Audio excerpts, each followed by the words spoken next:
देखो शुरू करते हैं। और मैंने क्वेश्चन आंसर सीरीज ही करनी थी, बट थोड़ा सा टाइम के चक्कर में हम लोग सिर्फ सेक्शन वाइज कर लेते हैं। डायरेक्ट पूरा किया हुआ है, तो अभी मैं सिर्फ ये बताऊंगी किस क्वेश्चन पे मेनली कौन सा सेक्शन ध्यान देना है, ठीक है। तो 3-4 क्वेश्चन का तो हमने डायरेक्ट वो किया हुआ है, क्वेश्चन आंसर किया हुआ है। जैसे कि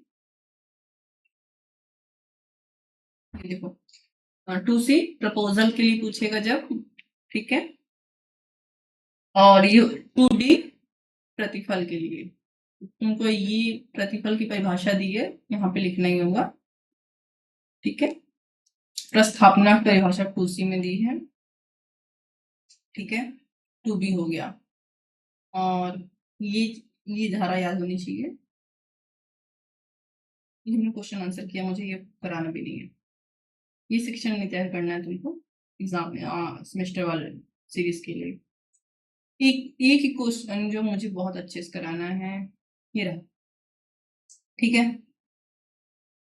कौन से करार संविदाएं हैं, ठीक है। तो सबसे पहली बात की जो करार विधिता प्रवर्तनी होंगी वो संविदा होंगी।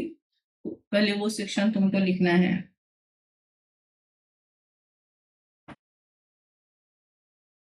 ये रहा,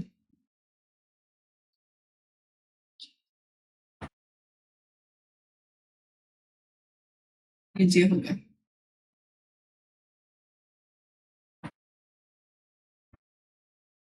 ये करार की परिभाषा है, ये प्रतिफल है 2D में, ठीक है।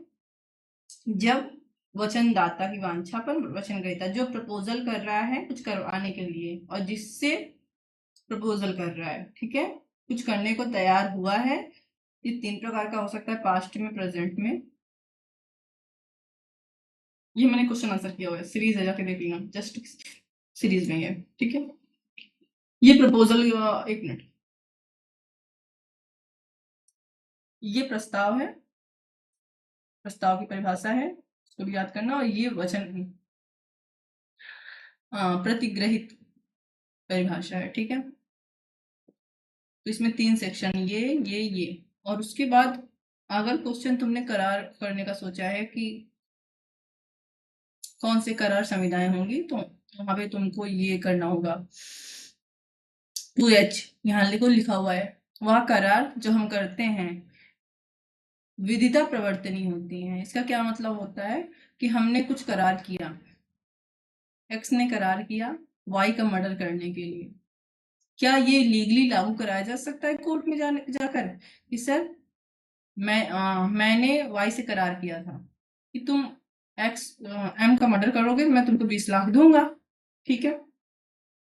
अब वाई ने एम का मर्डर कर दिया, बाकी मुझसे 20 लाख मांग रहा है, मैं नहीं दूंगा, ठीक है। क्या वाई लागू करवा सकता है कोर्ट में? नहीं करा सकता, विधिता प्रवर्तनी नहीं है। तो संविदा होने के लिए जो भी करार है वो लीगली प्रवर्तनी कराए जाने योग्य हो, कोर्ट में उसको जाके मैं लागू करवा सकते हूँ, ठीक है। ओके, यच कह रहा, उससे पहले जी आता है। तो उन करारों का क्या जो प्रवर्तनीय नहीं है वो शून्य करार कहलाते हैं, ठीक है। ये सब हम सारे सेक्शन हमने पढ़ा है, सिर्फ रिवीजन के लिए बता रहे हैं इसको। जहां करार वाला सेक्शन होगा वहां देखना ये लिखा होगा, ठीक है। ओके, शून्यकर्णी करार क्या होता है? ये बिल्कुल वही कॉन्सेप्ट है जो हमने शून्यकर्णी विवाह पर देखा है, ठीक है।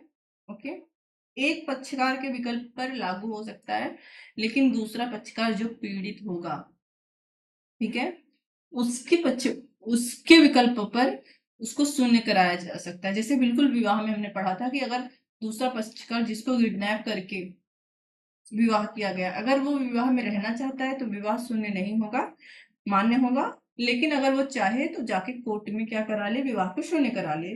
और ऐसा विवाह जो कोर्ट में दूसरा पक्षकार जाके पीड़ित पक्षकार शून्य कराता है उसको शून्य करने का कहते हैं। अंतर क्या है भी हम बताते हैं, ठीक। तीसरी चीज, जे में जो संविदा विधिता प्रवर्तनी नहीं रह जाती है तब शून्य हो जाती है जब वह प्रवर्तनी नहीं रह जाती। ये 4 चीजें अंतर बता रही है, चारों हमने पढ़ा हुआ है। यहाँ से हम कर रहे हैं कॉन्ट्रैक्ट, ठीक है। एक सेकेंड, मुझे कंफ्यूजन ना हो सेक्शन में से, जी या चाहे जी। सेक्शन 2G, ठीक है, 2H, 2I, और 2J। बहुत सिंपल बात, सिंगल बात करते हैं, चारों में अंतर है, ठीक है। इनको सेक्शन नहीं लिखना है, लेकिन अगर लिखोगे तो पता होना चाहिए, बेसिक तो पता ही होना चाहिए, पढ़े नहीं हो, रिवीजन नहीं किया तुम, ठीक है। शून्य संविदा क्या होती है, ये दिया था ना, और ये है संविदा, जिसको लीगली लागू नहीं करवा सकते, वो शून्य होती है, ठीक है। अवैध संविदाएं जैसे हो गई, मर्डर करने का हो गया, ठीक है, इत्यादि। अभी इसमें कुछ एग्जाम्पल इसमें दिया हुआ है, अब मर्डर करने वाला छोड़ो, अभी इसमें कुछ दिया हुआ है आगे, विवाह अवरोधक, व्यापार अवरोधक, इसमें एग्जाम्पल दिया हुआ है, ठीक है। तो वहां पे पहले तुमको 2G लिखना पड़ेगा। वह संविदाएं जो हम लागू करा सकते हैं विधिक रूप से, वह करार जो विधिता प्रवर्तनीय है, विधिक रूप से लागू करा सकते हैं, करार करने के बाद हम विधिक रूप से लागू करवा सकते हैं, उसको संविदा कहते हैं। इसका क्या मतलब हुआ, हमने करार किया, दूसरा पार्टी कह रहा है मैं नहीं दूंगा तुमको पैसा, हमने संविदा की, मैं तुमको 20 किलो चावल दूंगा, तुम मुझे 1000 रुपए देना, मैंने 20 किलो चावल दिया, सामने वाला 1000 रुपए नहीं दे रहा, हम विधिता प्रवर्तनी करा सकते हैं, कोर्ट में जाके लागू करवा सकते हैं, संविदा कहलाएगा करार, ठीक है। दूसरे पक्षकार के विकल्प पर, दूसरे पक्षकार के, दो पक्षकार होते हैं, दूसरे पक्षकार के विकल्प पर शून्य हो जाए बाद में, ठीक है। इसका मतलब ये है कि अगर दूसरा पक्षकार नहीं जाएगा तो संविदा शून्य नहीं होगी, ऐसी संविदा को शून्यकरणीय संविदा कहते हैं। ये अंतर समझ में आया। शून्य संविदाएं प्रारंभतः शून्य होती हैं, ठीक है, इसको लागू ही नहीं कराया जा सकता, लेकिन शून्यकरणीय संविदा, इसको दूसरा पक्षकार, पीड़ित पक्षकार शून्य करवा दे रहा है, तो मुझे थोड़ा सा कंफ्यूजिंग है। ये कहता है वह संविदाएं शून्य होती हैं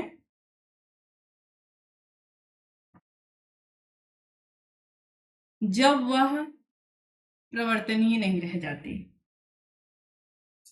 अब इसका क्या मतलब है, कुछ 2J जे और 2G जैसे लग रहा है ना, ये थोड़ा सा अंतर समझ लेना अगर ये क्वेश्चन आया तो, ठीक है। तुमने संविदा किया, तुम एक्स हो, तुमने वाई से संविदा किया कि तुम्हारे खेत का जो चावल होता है ना, तुम्हारे खेत में साल 20 किलो चावल होता है, उसमें मतलब क्या स्वाद होता है गजब का, मुझको तो वही 20 किलो चावल चाहिए और मैं तुमको उसका 20 लाख रुपया दूंगा, ठीक है। जिस दिन चावल की कटाई होनी थी उसके एक दिन पहले बाढ़ आई, भूकंप आया, कुछ है, पूरा चावल नष्ट हो गया। अब इस संविदा का पालन कराया ही नहीं जा सकता और इसमें किसी पक्षकार की कोई गलती भी नहीं है, ठीक है। अगर किसी पक्षकार की कोई गलती होती तो हम यहाँ क्या करा लेते, क्षतिपूर्ति दिला लेते। अब यह संविदा क्या हो जाएगी, शून्य हो जाएगी। कब शून्य हो जाएगी, क्योंकि अब इसका प्रवर्तन नहीं कराया जा सकता, जब यह प्रवर्तन ही नहीं रह गई है तब यह शून्य हो गई है। थोड़ा सा सोचना, समझ में आएगा। चारों सेक्शन हमने इसलिए बताया कि आगे हम तुमको शून्य शून्य करने में जो अंतर बताया था तुम लोग कंफ्यूज ना हो, ठीक है। फिर तुम्हारा है संविदाएं, शून्यकरणीय संविदा और शून्य करार, तो वहां से ऐड करके इसको लिखोगे ना, नहीं सब सेक्शन याद आ रहा, कोई बात नहीं। कौन से करार संविदाएं हैं, तो यहाँ सबसे पहले क्या लिखोगे, सेक्शन 2I 2H, वह करार जो विधिता प्रवर्तनीय है ना। सब करार संविदाएं हैं यदि संविदा करने के लिए सक्षम पक्षकारों की स्वतंत्र सहमति से किसी विधिपूर्ण प्रतिफल के लिए, और अच्छा शून्य शून्य करने वाला नहीं है, ठीक है, यहाँ सक्षमता आ गई है, ठीक है। तो सक्षम वाला तुम्हारे में है ना, कौन कौन सक्षमता कर सकता है, ठीक है।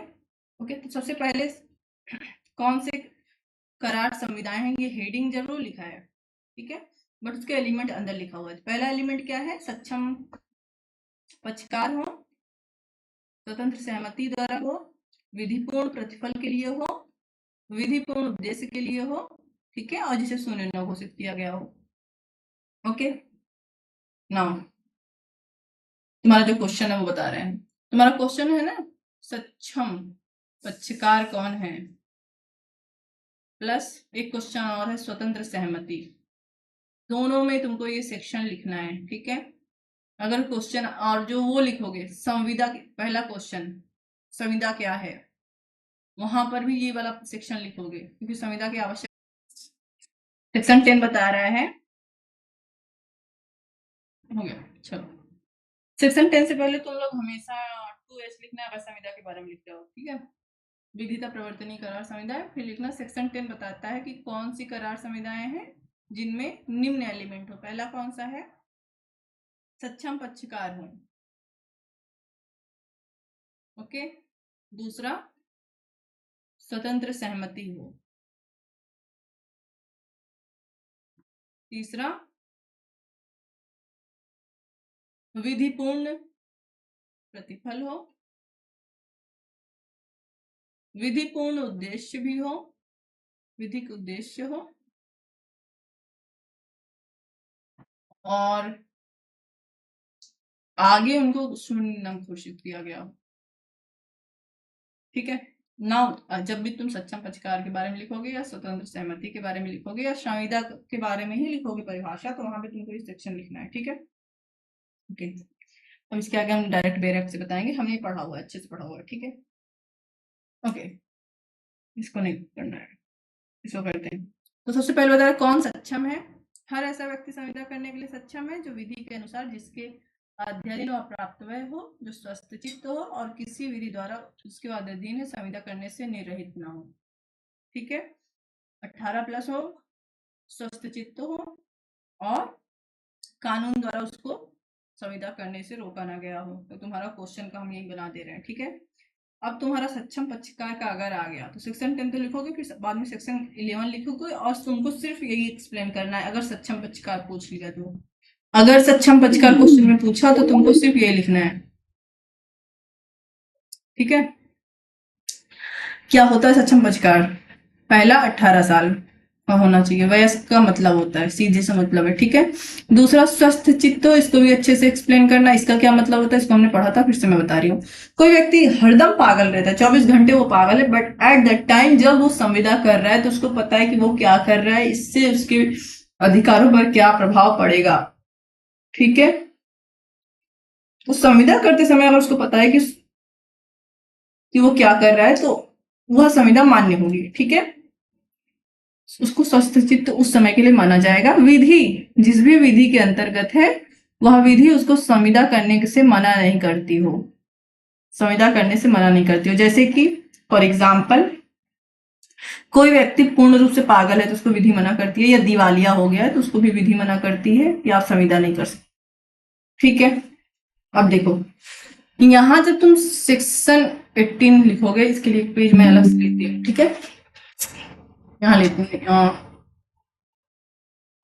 ये रहा सेक्शन 11 का लिया मैंने 10 के बाद, ठीक है। और इसमें जब तुम लिखोगे वयस्क वाला, है ना, तो अर्थात 18+, तो इसको तुम और अच्छे से तैयार करोगे और वहां पे तुम लिखोगे कि अवयस्क द्वारा की गई संविदा क्या होती है? वॉइड अब इनिशियो होती है, प्रारंभता शून्य होती है,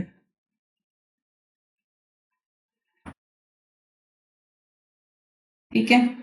और फिर इंपॉर्टेंट केस है मोहिरी बीबी वर्सेस धर्मदास घोष। फैक्ट क्या था? जो धर्मदास घोष हैं ये माइनर थे, इनको पैसा चाहिए था, ठीक है। इन्होंने क्या किया, मोहिनी बीबी के मैनेजर से पैसा लिया संविदा के थ्रू। इनके मैनेजर को पता था कि धर्मदास घोष क्या है, माइनर है, ठीक है। और इनको ये भी पता है कि ये जो कागज दिखा रहा है मेजर का ये भी फेक है, फिर भी पैसा दिया, ठीक है। बाद में जब ये पैसा मांगने लगी मोहिनी बीबी तो इन्होंने मना कर दिया धर्मदास घोष, मैं तो माइनर हूं और अवयस्क से तो संविदा की नहीं जा सकती। कोर्ट में गया मामला, कोर्ट ने कहा अवयस्क से की गई संविदा शून्य है, ठीक है, ओके। और आप उसको लागू ही नहीं करवा सकते, जब लागू ही नहीं करवा सकते तो पैसा कहां पाएंगे, ओके। इसको लसी तैयार करना। फिर स्वतंत्र सहमति, विधिपूर्ण प्रतिफल विधिपूर्ण उद्देश्य और ये वाला टॉपिक हम लोग कल करेंगे। ओके,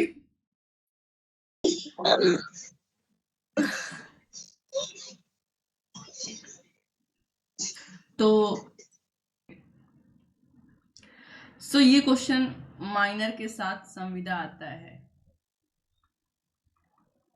ठीक है, उसके लिए था। तो हमने क्या देखा था कल? पहले हमने देखा था कि शून्य संविदा क्या होती है, वह करार जो हम करते हैं परंतु कानून के द्वारा वो मान्य नहीं होता है, हम उसको कोर्ट में जाके लागू नहीं करवा सकते। जैसे एक्स वाई से कॉन्ट्रैक्ट करे कि तुम एम की हत्या कर दो, ठीक है, एक्स वाई से कॉन्ट्रैक्ट करे तुम एम की हत्या कर दो, मैं तुम्हें 20 लाख दूंगा, दोनों ने प्रपोजल हुआ, एक्सेप्टेंस हुआ, प्रतिफल भी 20 लाख मिल रहा है ना, हत्या भी एक प्रतिफल है। तो ये जो हत्या कर रहा है, हत्या कर दिया, अब एक्स ने पैसा देने से मना कर दिया, तो क्या वाई जाकर उससे पैसा वापस मांग सकता है? अगर कोर्ट में जाके लागू करवा सकता है? नहीं। तो जो करार कानूनी रूप से लागू नहीं कराए जा सकते, 2G उन्हें शून्य कहता है। 2G के साथ ही 2J देखना, कल हमने देखा हुआ है, जस्ट देखो इसी वीडियो में, अगर तुम यूट्यूब पे देखोगी तुमको दिखेगा, क्योंकि कल वाला वीडियो आज वाला हम मिला के दोनों भेजेंगे, ठीक है। ओके, संविदाएं शून्य होती हैं जब वह प्रवर्तनीय नहीं रह जाती। पक्षकारों ने संविदा की, लीगल थी, कोर्ट द्वारा प्रवर्तनीय थी, सब बढ़िया था। एक्स ने वाई से संविदा की कि तुम मुझे 20 किलो चावल दोगे, स्पेशली तुम्हारे खेत में जो स्पेशल वाला तुमने लगाया है मुझे वही चाहिए। वाई ने कहा ठीक है, दोनों रेडी थे, लेकिन बारिश इतनी हुई कि पूरा चावल खराब हो गया, पूरी धान की फसल ही खराब हो गई। अब यह संविदा प्रवर्तनीय नहीं कराई जा सकती, दोनों पक्षकारों में किसी की इसमें गलती भी नहीं है, तो यह संविदा शून्य हो जाएगी। 2I शून्यकरणीय संविदा की बात करता है, वह संविदा जो पीड़ित पक्षकार की, किसी एक पक्षकार के विकल्प पर शून्य होती है, इसको भी हम देखेंगे। और संविदा किसको कहते हैं, तो जब भी परिभाषा लिखोगे संविदा की, वहां पर इसको परिभाषा लिखनी है, ठीक है। जो करार हम विधिक रूप से लागू करा सकें, जैसे एक्स ने वाई से कहा तुम मुझे 20 किलो चावल दोगे, मैं तुमको पैसा दूंगा, संविदा हो गई। एक्स वाई को पैसा देने को तैयार है, लेकिन वाई चावल देने को तैयार नहीं है, या वाई चावल देने को तैयार है बट एक्स पैसा देने को तैयार नहीं है, तो हम कोर्ट में जाके लागू करवा सकते हैं, विधिता प्रवर्तनीय है, कल हमने देखा हुआ है। ओके, सक्षम पक्षकार, स्वतंत्र सहमति और संविदा, ये 3 क्वेश्चन है, प्लस अवयस्क, इनमें से 4 में से 3 क्वेश्चन तुम्हारे में आएगा, ठीक है। अब देखो इतने टॉपिक में तुम्हारा 4 क्वेश्चन फंसेगा, देखना। अगर सक्षम पक्षकार पूछा तो सबसे पहले चैप्टर सेक्शन 10 कहता है कि हर संविदा, हर करार संविदा है, हर करार संविदा है यदि वह सक्षम पक्षकार द्वारा, स्वतंत्र सहमति द्वारा,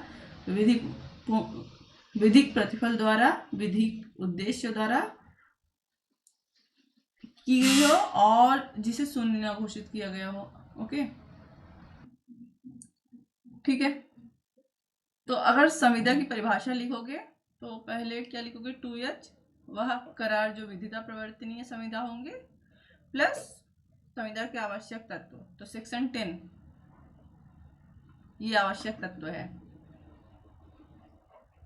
ओके, तो ये तुम्हारे पहला क्वेश्चन का आंसर बने में, ये सेक्शन दोनों तुमको लिखना है। उसके बाद इन सबको थोड़ा थोड़ा तुम एक्सप्लेन कर दोगे, ठीक है। और ये सारे एलिमेंट्स सुनो, प्रतिफल, ये अलग से एक क्वेश्चन तुम तैयार करोगे प्रतिफल के बारे में, इसकी हमने क्लास ली हुई है।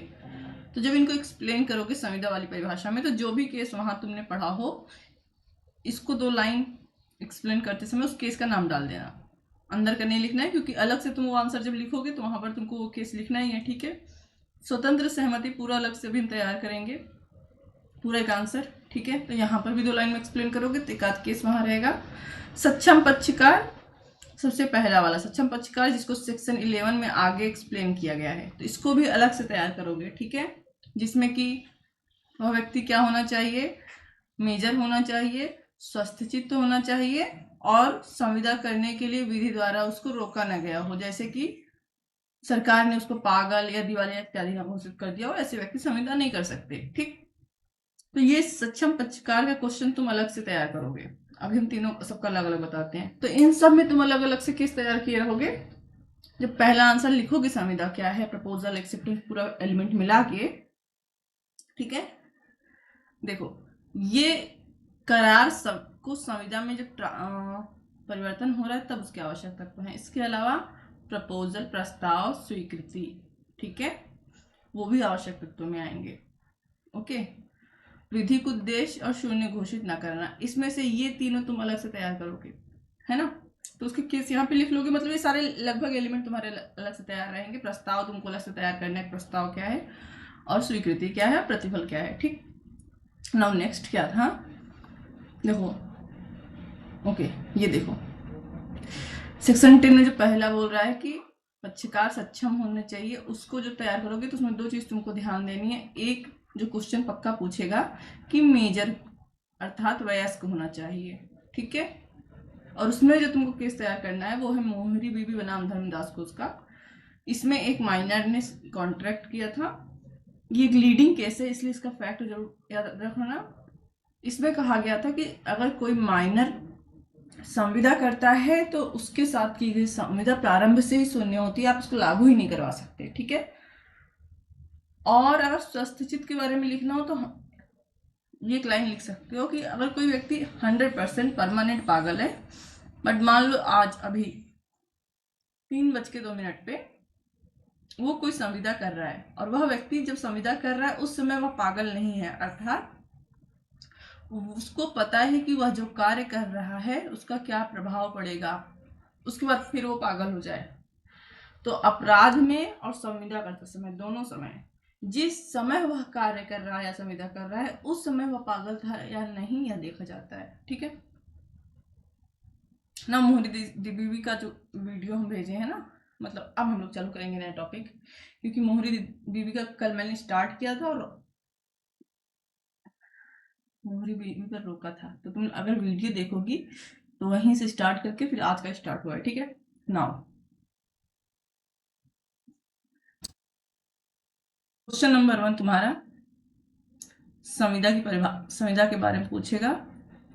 संविदा क्या है, तो तुम परिभाषित करोगे कि जो वह करार जो विधिता प्रवर्तनीय होता है, 2H, है ना। ओके, फिर उसके आवश्यक तत्व, तो प्रस्ताव, 2A स्वीकृति और प्रतिफल, विधिक प्रतिफल। और ये तीनों क्वेश्चन तुम अलग से भी तैयार करोगे, करना है इन तीनों का मैंने अलग से वीडियो भेजा है, ठीक है, अलग से तैयार रहेगा तो यहाँ एक्सप्लेन कर लोगे, ठीक है। नाउ अगला क्वेश्चन आएगा कि संविदा के सक्षम पक्षकार कौन है, ठीक है ना। ओके, तो यहाँ जो तुमने 2H लिखा था इसी के साथ सेक्शन 10 भी लिखोगे कि कोई करार कब संविदा में प्रवर्तनीय होता है, ठीक है।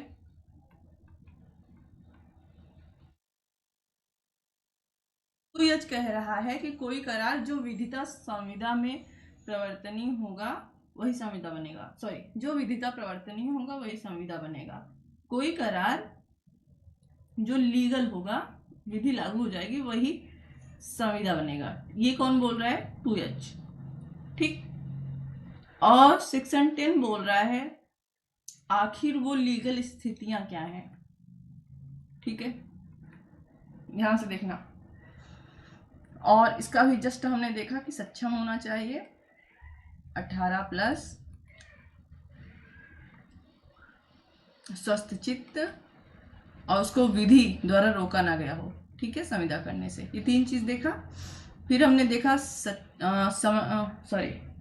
स्वतंत्र सहमति होनी चाहिए, ये हम देखेंगे, इसको अलग से तैयार करेंगे, यहाँ लिखने में तुमको फायदा मिलेगा, ठीक है। उसके बाद हमने देखा विधिपूर्ण प्रतिफल होना चाहिए और विधिपूर्ण उद्देश्य होना चाहिए, ये सेक्शन 10 में सब कुछ लिखा हुआ है, ठीक। और क्या था, हाँ, उसको शून्य ना घोषित किया गया हो, उस संविदा को जो आप करना चाहते हैं, क्योंकि जिसको शून्य घोषित किया गया होगा वह करार संविदा बनेगा ही नहीं, सीधी सी बात है। हो गया, ये तुम्हारा सेक्शन 10 तैयार हुआ। अब देखो नेक्स्ट क्वेश्चन जो आएगा तुम्हारा सक्षम पक्षकार का, तो पहले तुमको सेक्शन 10 लिखना पड़ेगा, ओके, नहीं सक्षम पक्षकार का तो हो गया। सर देखो और भी सेक्शन है, और भी चीजें हैं कि संविदा भंग का क्या प्रभाव होगा, लेकिन अभी हम टॉपिक देख रहे हैं। ये तो सक्षम पक्षकार का हो गया कि 18 प्लस प्लस स्वस्थ चित्त और विधि ने उसको रोका ना हो। इसके बाद आता है अगला क्वेश्चन जो तुम्हारे में आएगा, स्वतंत्र सहमति। ठीक है, ये सारे टॉपिक तुम अलग अलग भी तैयार करोगे, और जहां मैं अभी बता रही हूँ, जैसे मैंने बताया है मैपिंग करके, वहां पर भी तुम लिखोगे। ठीक है, तो अगर सीरीज से मिलाओगे समझ में आएगा। अब देखो, स्वतंत्र सहमति लिखते समय फिर से तुम सेक्शन 10 लिखोगे, क्योंकि उसी में ये बताया गया है कि किसी करार को संविदा बनने के लिए कुछ विधिक चीजें होनी चाहिए, जिसमें से एक क्या है, स्वतंत्र सहमति है ना। अभी मैंने बताया था, देखो ये रहा, ये रहा, है ना। और मैंने कहा कि इसको अलग से भी तैयार करेंगे, सक्षमता, स्वतंत्र सहमति, विधिपूर्ण प्रतिफल, इसको तैयार कर लिया होगा तुमने। ठीक है, ओके।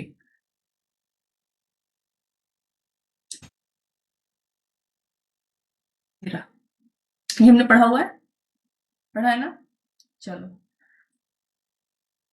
सक्षमता के लिए जो सेक्शन है वो बहुत ढेर सारा है। बेयर एक्ट में सब है, मैंने अच्छे से पढ़ाया हुआ है और अच्छे से, लेकिन हमें थोड़ा शॉर्ट में बता रहे हैं। देखो ये रहा, सॉरी 11 12 जाएगा सेक्शन 10 के साथ, इसमें 12 और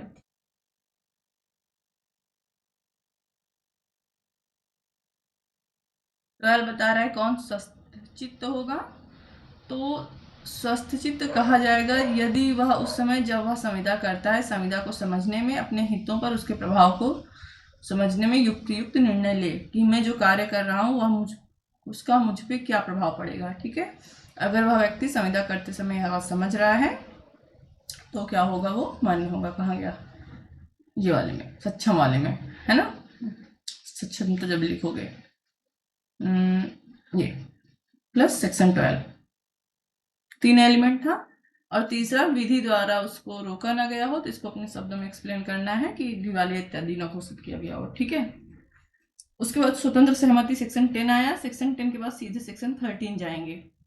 ठीक है, देखो देखो स्वस्थ चित्त वाले के लिए बहुत सारे एग्जाम्पल नीचे दिए हुए हैं, दिया ना। और ये एग्जाम्पल नहीं है, ये जो मैंने तुमको बताया कि जो व्यक्ति सामान्यतः पागल रहता है, स्वस्थ मस्तिष्क का नहीं है, लेकिन कभी कभी क्या होता है, उसका दिमाग काम करता है। जब उसका दिमाग स्वस्थ है तब वह संविदा करेगा, तो ऐसी संविदा मान्य होगी। ठीक है, जो व्यक्ति हमेशा स्वस्थ है, जैसे हम और तुम, लेकिन कभी कभी पागल हो जाए, दिमाग काम ना करे, तो जब हम पागल है उस समय अगर हम संविदा कर रहे हैं तो वह संविदा मान्य नहीं होगी। यहाँ पर पागलपन से सिर्फ इतना मतलब है, पागल खाने से नहीं। ठीक है, इतना मतलब है कि जो मैं काम कर रहा हूं, क्या मुझे उसका प्रभाव समझ में आ रहा है कि इसका क्या असर पड़ेगा। ठीक है, सेम चीज तुमको लिखनी है। ठीक है, ये एग्जाम्पल देखो, पागल खाने का एक रोगी जो बीच बीच में अंतराल में स्वस्थ हो जाता है, जब वह स्वस्थ रहता है जिस अंतराल में, संविदा कर सकेगा, संविदा मान्य होगी। अपने शब्द में लिख सकते हो। ठीक, ओके। अब आते हैं स्वतंत्र सहमति पर। सेक्शन 13 सबसे पहले सम्मति की परिभाषा देता है। ठीक है, स्वतंत्र सहमति की बात नहीं करता।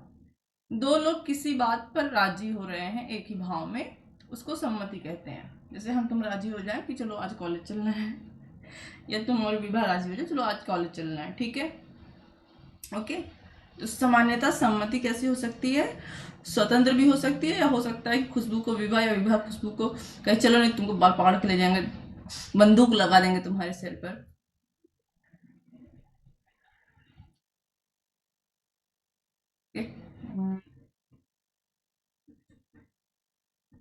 स्वतंत्र सहमति लिखना है, और पहले हमें ये लिखना होगा कि कहाँ से आता है। ठीक है, तो 2H फिर से लिख सकते हो संविदा के बारे में थोड़ा सा। सेक्शन 10 में ये दूसरे नंबर पे एलिमेंट है। फिर डायरेक्ट सेक्शन 13 आ रहा है। सेक्शन 13 स्वतंत्र सहमति को परिभाषित नहीं करता, सिर्फ सहमति को परिभाषित करता है। ठीक है, दो लोग क्या कर रहे हैं, जब दो या उससे अधिक व्यक्ति किसी काम को करने के लिए राजी हो रहे हैं, ठीक है, एक ही भाव में। ओके, ना इसको तुम एक्सप्लेन कर सकती हो कि मैम यही स्वतंत्र सहमति है, तो नहीं। यहाँ पे ये लिखा है कि 2 या उससे अधिक लोग राजी हो रहे हैं, ये नहीं लिखा है कि अपने मन से राजी हो रहे हैं या जबरदस्ती राजी कराए जा रहे हैं। जैसे एक्स और वाई की शादी हो रही है, ठीक है, शादी करने को राजी हो गए, बाद में ये हो सकता है कि उन्होंने स्वतंत्र सहमति दी हो, या हो सकता है उनकी बलपूर्वक शादी कराई गई हो, है ना। तो अगर बलपूर्वक होगी तो स्वतंत्र सहमति नहीं होगी। तो पहले हमको ये परिभाषित किया गया है कि स्वतंत्र सहमति क्या है। फिर इसके बाद सेक्शन 13 के बाद सेक्शन 14, और सेक्शन 14 बताता है कि स्वतंत्र सहमति क्या है, ठीक है। तो तुमको जो सेक्शन जरूर लिखना है वो लिखना है सेक्शन 14, क्योंकि स्वतंत्र सहमति लिख रहे हो तो वहां लिखना पड़ेगा कि स्वतंत्र सहमति की परिभाषा सेक्शन 14 में दी है। अब तुम सेक्शन नहीं याद करना चाहते कोई बात नहीं, लेकिन कॉन्सेप्ट लिखोगे लाइन से। ओके ओके, तो सेक्शन 13 भी डायरेक्ट परिभाषा नहीं दे रहा है, लेकिन स्वतंत्र सहमति किस धारा में परिभाषित है, 14 में, ठीक है। ये सिर्फ इतना कह रहा है कि सेक्शन 15 to 19 से अगर आपकी सहमति प्रभावित नहीं है तो आपकी सहमति क्या है, स्वतंत्र है। ओके, ये देखो, ओके 19 नहीं है, सेक्शन 20, 21, 22 है, ठीक है, 19। स्वतंत्र सहमति तब कही जाती है जबकि वह धारा 15 में परिभाषित प्रपीड़न, धारा 16 में परिभाषित अक्षम्य कसर, धारा 17 में यथा परिभाषित कपट और धारा 18 में यथा परिभाषित दुरुपदेशन द्वारा, न कि भूल द्वारा कार्य हो। किंतु यह बात धारा 20, 21 और 22 के बंधों के अधीन है, ठीक। अभी देखने में ढेर सारा लग रहा है, ये सारे टॉपिक तुमको अलग से तैयार करने हैं, क्योंकि हो सकता है जो शॉर्ट नोट्स लिखने को आता है उसमें अक्सर तुमसे ये असम्यक असर पूछा जाता है, ठीक है। ओके, कपट तैयार कर लोगे तो हिंदू लॉ में भी कपट लिखने को आता है, ठीक है। सारे टॉपिक हम समझा रहे हैं, लेकिन हम दिखा रहे हैं तुमको, ठीक है। सबसे पहले सम्मति को परिभाषित बता दिया कि 2 लोग एक बात पे राजी हो गए, ये सम्मति होगी। उसके बाद कहा गया स्वतंत्र सहमति क्या होगी, जो धारा 15 से लेकर 18 और भूल से प्रभावित ना हो। अब देखो, अगर तुमको ये सेक्शन नहीं याद आ रहा है कोई बात नहीं, लेकिन तुमको टॉपिक याद होने चाहिए, और जाहिर सी बात है ये याद करो कि धारा याद हो जाएगी। अभी हम याद करा देते हैं, क्योंकि असम्य कसर अलग से लिखने को आ गया तो लिखना पड़ेगा, ठीक है। छोड़ भी दोगे तो कुछ भी नहीं लिखोगे तब भी पास हो जाओगे एलबी में, है ना। चलो ओके, आ गया। अब सबसे पहले प्रपीड़न, सब पे एक एक दो केस तुम सीरीज में देख लेना, ठीक है, क्योंकि हम यहाँ टॉपिक बताएंगे तुमको वहां केस समझ में आ जाएगा। ओके, प्रपीड़न का सीधा सा मतलब होता है किसी व्यक्ति से कोई करार कराया जाए, कोई ऐसा कार्य कराना या करने की धमकी देना। प्रपीड़न उस आशय से किसी व्यक्ति से कोई करार कराया जाए, कोई ऐसा कार्य करना या करने की धमकी देना जो आईपीसी अर्थात बीएनएस, अब बीएनएस के अंतर्गत क्या है, निषिद्ध है, अर्थात विधि विरुद्ध है, अपराध है, ठीक है। अथवा किसी व्यक्ति पर चाहे वह कोई हो प्रतिकूल प्रभाव डालने के लिए किसी संपत्ति का विधि विरुद्ध निरोध करना या निरोध करने की धमकी देना, ठीक है। ओके,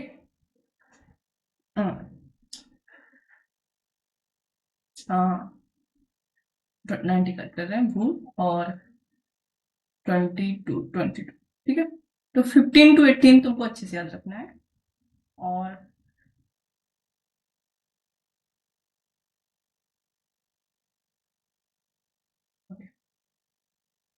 ठीक ना, सेक्शन 15 प्रपीड़न बताता है।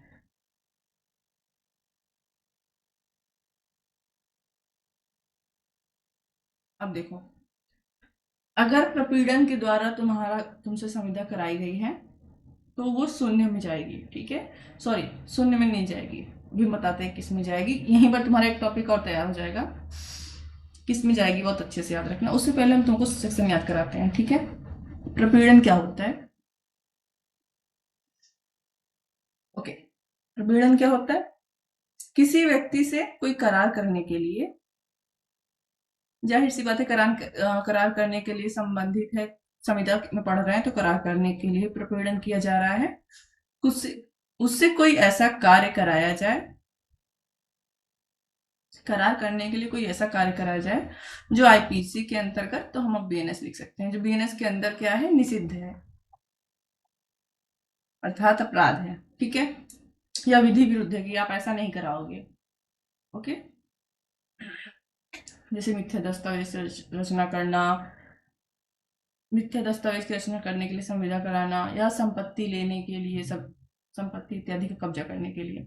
एक चीज तो ये बोल रहा है कि आप करार करने के लिए किसी व्यक्ति से कोई ऐसा कार्य कराएंगे जो भारतीय न्याय संहिता में निषिद्ध है। और दूसरा बोल रहा है उसकी कोई संपत्ति, ध्यान देना कहाँ गया, ये रहा, ठीक है, अथवा प्रतिकूल प्रभाव डालने के लिए उसकी किसी संपत्ति का विधि विरुद्ध निरोध करना या निरोध करने की धमकी देना, ठीक है, उसकी कोई संपत्ति, उसकी कोई प्रॉपर्टी का आप निरोध कर ले रहे हो या निरोध करने की धमकी दे रहे हो। ये हमने अच्छे से पढ़ा हुआ है, मतलब जो बीआर एक्ट वाली क्लास हम समझ लो रिवीजन कर रहे हैं बीआर एक्ट की, लेकिन अब तुम्हारा सीरीज के हिसाब से कर रहे हैं, मिलाओगे तो समझ में आएगा, ठीक है। निरोध करने की धमकी देना, और यह संपत्ति उसकी स्वयं की हो सकती है या किसी अन्य व्यक्ति की हो सकती है।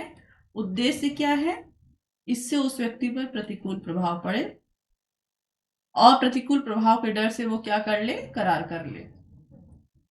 अब देखो, जो तुमको समझ नहीं आया, अपनी भाषा में याद करते हैं, पा से 15 और पा से प्रपीड़न, याद हो गया सेक्शन,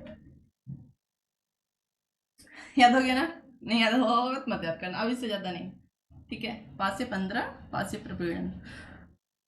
अगर तुम इंग्लिश मीडियम हो तब तभी हो जाएगा आराम से, क्योंकि पता है 15 है ना, ठीक। कोई व्यक्ति को, एक्स है, वाई को, वाई से कोई ऐसा कार्य कराता है जो निषिद्ध है, किसमें, बीएनएस, कैसे कराता है, धमकी के द्वारा, यहाँ नहीं लिखा मैंने, धमकी के द्वारा, ठीक है, धमकी के द्वारा उससे कोई ऐसा कार्य करा रहा है जिससे कि वह व्यक्ति उस कार्य करा रहा है जिससे उस व्यक्ति से उसका करार हो जाए। एक्स वाई को धमकी दे रहा है कि ये कागज साइन करो, ठीक है, और अपना ये फला प्रॉपर्टी मुझे दे दो, धमकी के द्वारा, ठीक है, प्रपीड़न दे रहा है। दूसरा कह रहा है कि अच्छा आओ, मुझे अपनी ये प्रॉपर्टी है, मुझे दे दो। अगर तुम मुझे अपनी प्रॉपर्टी नहीं दोगे ना, तो ये जो तुम्हारी कार है, या याद रखना मैंने बोला किसी अन्य व्यक्ति की कार, या अन्य व्यक्ति वह व्यक्ति होगा जिससे ये रिलेटेड हो। अगर तुम्हारे पड़ोसी की कार चोरी हो रही, तुमको दुख होगा लेकिन प्रभाव नहीं पड़ेगा, ठीक है। अन्य व्यक्ति कौन हो सकता है, जो रिलेटिव, जिससे हमें प्रभाव पड़े। तो यह एक कार है, मेरी तो कार ऐसे ही है, इसको लो हो गई, ठीक है। अगर ये प्रॉपर्टी तुम मुझे नहीं दोगे तो तुम्हारी कार को मैं क्या कर लूंगा, अपने पास ले लूंगा, या तुम्हारे बेटे की कार को उठा ले जाऊंगा। या तो उठा ले जाता है या सिर्फ धमकी दे रहा है, ठीक है। तो ऐसा करार किसके थ्रू किया गया है, प्रपीड़न के द्वारा, ठीक है। ओके, याद रखना, ओके, कि अगर तुम ये करार नहीं करोगे तो मैं तुम्हारा टीवी उठा ले जाऊंगा, सामान उठा ले जाऊंगा इत्यादि, या क्या कहते हैं, तुम ये करार नहीं करोगे, तुमको धमकी दे रहा है कि बीएनएस के अंतर्गत कोई आपराधिक कार्य करने के लिए, तो प्रपीड़न के द्वारा कर रहा है, प्रपीड़न के द्वारा करार कर रहा है। अब प्रपीड़न के द्वारा करार शून्य होता है या क्या होता है, ये हम अभी बताएंगे, और वो जब तुम शून्य करनी संविधा लिखोगे तो उसमें काम आएगा, इसलिए यहाँ नहीं लिख रहे। लेकिन देखना सेक्शन कैसे जुड़े हुए हैं, और सेम सेक्शन से तुम सारे आंसर जोड़ के लिख सकते हो, ठीक है। 15 हो गया, 16, 16, तो तुमको थोड़ा सा एग्जाम्पल भी तो बता दें, है ना।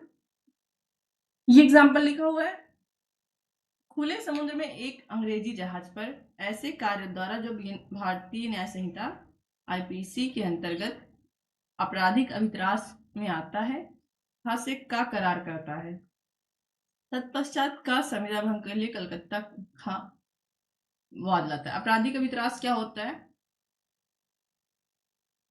धमकी इत्यादि देकर किसी से कोई कार्य कराना। प्रपीड़न में भी वही शब्द था, धमकी दिखी, ये दिखा, किसी से कोई ऐसा कार्य कराना, इंटीमेट करना। हिलो यहाँ से, तोड़ो तुम यहाँ की नाली का रास्ता, मोड़ो, देखता हूँ कैसे करते हो, काट डालूंगा। ऐसे किसी को इंटीमेट करना, ठीक है, जिससे हमारे मन में क्या हो, भय उत्पन्न हो, ठीक है। तो अंग्रेजी जहाज पर ए बी से कहता है कि ये लो साइन करो कि तुम अपनी सारी प्रॉपर्टी मुझे दे रहे हो, नहीं तो मैं तुमको समुद्र से फेंक दूंगा, नीचे समुद्र में फेंक दूंगा। अपराधी का भी त्रास कर रहा है, आईपीसी बीएनएस में भी है, ठीक है, ओके। तो यह करार ए ने कर लिया, बट प्रपीड़न के अंतर्गत है, ओके। तो ए बाद में इसको शून्य करा सकता है। यहाँ ए पीड़ित है, और जब सिर्फ एक पक्षकार उसको शून्य करा सकता है, दूसरे को अधिकार नहीं है कि सर मैंने तो धमकी देकर ये संविदा कराई थी, लेकिन मुझे अब इसकी जरूरत नहीं पड़ रही, मैं इसको शून्य करा सकता हूँ क्या? नहीं करा सकते तुम, ठीक है।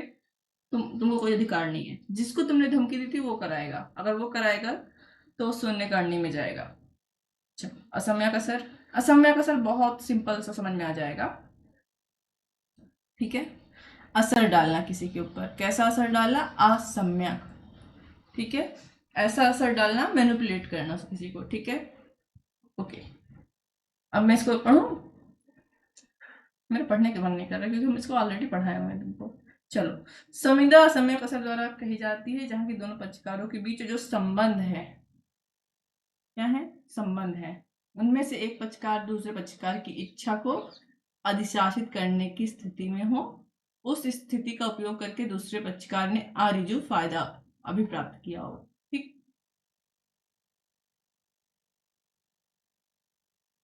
तब यह कहा जा सकता है कि वह व्यक्ति दूसरे की इच्छा को अधिशासित करता है जब वास्तविक या दृश्यमान प्राधिकार रखता हो, या वह स्वैच्छिक संबंध रखता हो, मानसिक सामर्थ्य, आयु, रूढ़ता या मानसिक शारीरिक कष्ट के कारण, या स्थायी अस्थायी रूप से प्रभाव डालता हो, ठीक है। ये थर्ड हो गया, ठीक है। जहां की कोई व्यक्ति जो किसी अन्य की इच्छा को अधिशासित करने की स्थिति में है उसकी संविदा करता है, और उस व्यवहार को देखने से ही यह पता चलता है कि वह उस या दिए गए साक्ष्य के आधार पर लोकात्मक विरुद्ध प्रतीत होता है, वह यह साबित करने का भार कि ऐसी संविदा असम्यक असर के प्रभाव में नहीं हुई थी, उस व्यक्ति पर होगा जो यह कहता है कि मैंने इच्छा को अधिशासित नहीं किया था, ठीक है। इंडियन एविडेंस सेक्शन 111 है, और जैसे कि मुझे अभी सेक्शन नहीं ध्यान आ रहा बट उसमें भी है ये चीज, ठीक है। आई थिंक 101 होगा शायद, सबूत का भार, ओके ओके। हम तुमको बता रहे हैं, और एग्जाम्पल इसमें से लिखना चाहो चाहे अपनी भाषा में लिख लेना, ठीक है। ये रोग वाला यहाँ लिख लेना। अब मैं पहले इसको समझा दूं क्योंकि ये टॉपिक अलग से भी आएगा और तुमको यहाँ पर भी तो लिखना है। स्वतंत्र सहमति में असम्यक असर, और इसका तुमको आसानी से याद हो जाएगा क्योंकि इसका मैं कोई ट्रिक नहीं बताऊंगी। ये सेक्शन 16 है और असम्यक असर है, इसको 16 और असम्यक असर को जोड़ के पढ़ना आ जाएगा, ठीक है। प्रपीड़न वाला थोड़ा सा इंसान शब्द ही भूल जाता है कि आखिर था क्या ये, ठीक है, इसलिए ये तुमको याद हो जाएगा असम्यक असर।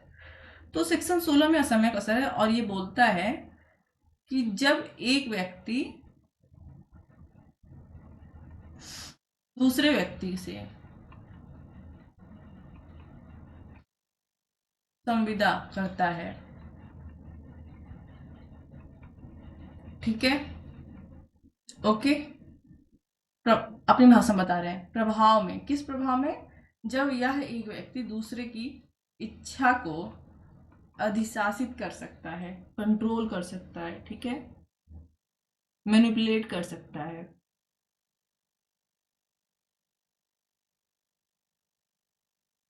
तो वह संविदा असम्यक असर से प्रभावित मानी जाएगी, ठीक है। अभी हम बता रहे हैं, इसके एग्जाम्पल बता रहे हैं। कौन कौन व्यक्ति इसमें आएगा? पहला, जिनके बीच का संबंध ऐसा है, ठीक है, या उनके बीच विश्वास का संबंध है, दोनों अलग अलग चीजें हम बता रहे हैं, ठीक है, या रोग, आयु, इत्यादि कारण से एक व्यक्ति दूसरे पर क्या कर सकता है, विश्वास कर सकता है। एकदम अपनी लैंग्वेज में सिंपल मैंने बताया, ठीक है। बस इतना है, इसको अच्छे से पढ़ोगे कहानी जैसे, बड़ी की पॉइंट्स हैं। देखो, एक व्यक्ति दूसरे व्यक्ति से संविदा करता है और किस प्रभाव में, जब उसकी इच्छा को अधिशासित कर सकता है, ठीक है। अधिशासित ही शब्द है ना, कुछ और होगा तो सही कर लेना, ठीक। ओके, तुम्हारे पापा हैं, तुमने कहा मुझे साइकिल चाहिए, मुझे आईफोन चाहिए। आपके पास फोन है, पैसा, मुझे आईफोन दिलाओ। पापा के पास पैसा है बट वो तुमको मैनिपुलेट कर रहे हैं, अरे बेटा फालतू सामान है, लो ये ले लो, कौन सा है मेरे पास, ओप्पो ले लो, ठीक है। ये तो सामान्य सी बात है, ठीक है। तुम्हारे पास पैसा है, तुमने अपने नाम से जमीन खरीदी थी 5 करोड़ की, ठीक है। ओके, तुम्हारे पापा ने कहा क्या फालतू में खरीद लियो, कौन इसको देखेगा, एक काम करो, ये जमीन तुम मुझे दे दो 50 लाख में, मैं इसकी देख रेख करूंगा, सुरक्षित रहेगी, तुम्हारे पास पैसा भी 50 लाख आ जाएगा, जमीन की जरूरत पड़ेगी तो मैं तुमको जमीन भी वापस दे दूंगा, तुम्हारा 5 करोड़ भी सेफ है। पापा ने संविदा करके जमीन अपने नाम कर ली। असम्यक असर है ना, फादर तुमको मैनिपुलेट कर सकते हैं, तुम्हारी इच्छा पर प्रभाव डाल सकते हैं, तुम्हारा संबंध ऐसा है, ओके। तुम्हारा गुरु है, तुम गए, कौन सा गुरु, ये वाला स्कूल नहीं, मान लो तुम्हारा धार्मिक गुरु, आध्यात्मिक गुरु है, ठीक है। तुम गए वहां दान देने, गुरु ने तुमको कहा ये विश्व, ये सब मोह माया है, सब कुछ दान दे दो, सारी संपत्ति दान दे दो, और तुमने सब कुछ दान संविदा करके गुरु को दान दे दिया, या ठीक है दे दिया किसी को, गुरु के कहने पर। गुरु तुम्हारे माइंड को क्या कर सकता था, मैनिपुलेट कर सकता था, ठीक है। ओके, विश्वास का संबंध और संबंध, ओके। अब देखो, रोग, आयु या अन्य किसी कारण से, इसमें ये भी आएगा। तुम्हारे घर में किसी का एक्सीडेंट हुआ, तुम लेकर मरीज को हॉस्पिटल के पास गए, डॉक्टर ने कहा इसका तो ऑपरेशन करना पड़ेगा, 20 लाख लगेगा। तुमने कहा डॉक्टर साहब ओके 20 लाख लगेगा, मैं जमा करता हूँ। डॉक्टर ने कहा ना देखो भैया, मैं ऑपरेशन नहीं करूंगा तो ये मर जाएंगे, तो हो सकता है बच जाए लेकिन ऑपरेशन जरूरी है, जब तक तुम मुझे अपना 5 करोड़ वाला बंगला नहीं दोगे तब तक मैं इसका ऑपरेशन नहीं करूंगा, ठीक है। तो वहां पे डॉक्टर और मैं मत लिखना, एक्स और वाई करके ये एग्जाम्पल लिख देना सारे, ठीक। पिता पुत्र वाला भी एग्जाम्पल लिख सकते हो, ठीक, किसी का नाम मत लिखना। तुमने जमीन जमीन क्या किया है, तुमने प्रॉपर्टी घर डॉक्टर के नाम लिख दिया, उसने ऑपरेशन कर दिया, अब बाद में तुम कोर्ट में जाकर वो संविदा शून्य करा सकते हो, ठीक है, जाहिर सी बात करा सकते हो। तो डॉक्टर बोलेगा नहीं सर इन्होंने स्वयं से दिया था, अरे आप तो भगवान है, आपने मेरे पिताजी के प्राण बचाए, लीजिए गिफ्ट लीजिए, ठीक है। तो इसी में हमने देखा कि अभी मेरे मुंह से ही निकला था, हम लोग पढ़ रहे थे कि उसका साक्ष्य अधिनियम, इंडियन एविडेंस एक्ट का और भारतीय साक्ष्य अधिनियम का भी एक धारा का उल्लेख था जो कहता है सबूत का भार, ठीक है। अब हम कोर्ट में जाएंगे तो ये साबित करने का भार कि यह संविदा असम्यक असर से प्रभावित नहीं थी, किस पर रहेगा, उस व्यक्ति पर रहेगा जो दूसरे की इच्छा अधिशासित कर सकता था। जैसे कि पुत्र गया है तो पिता के ऊपर रहेगा, अगर पिता ने लिया है, गुरु ने लिया है तो गुरु के ऊपर रहेगा, जिसको प्रॉफिट हुआ है, ठीक है, जो इच्छा को अधिशासित कर सकता था। समझ में आया? ओके, नहीं समझ में आया फिर से देखना, पुराना वाला वीडियो जाके देखना, ये देखो इतना सारा है, ठीक है। अब देखो, इसमें एक अपवाद ये है, मान लो कि बैंक ये वाला ये अपवाद में आता है कि मान लो कि राज्य में पैसे की तंगी चल रही है, इकोनॉमिक प्रॉब्लम चल रही है, तुम बैंक में गए लोन लेने, बैंक वाले ने उसका फायदा उठा के तुमको 5% की जगह 20% पर लोन दिया, ठीक है, और तुमको पैसे की जरूरत थी, तुमने लोन ले लिया, बाद में तुम उस संविदा को भंग नहीं करा सकते क्योंकि इसको असम्यक असर से प्रेरित नहीं माना जाता, तुम्हारे पास ऑप्शन रहता है तुम कहीं और से ले लो, ठीक, नहीं भी रहता लेकिन इसको नहीं माना जाएगा, क्योंकि अगर ऐसा किया जाने लगा ना तो बहुत सारे केसेस भी आ जाएंगे। तीसरा है कपट।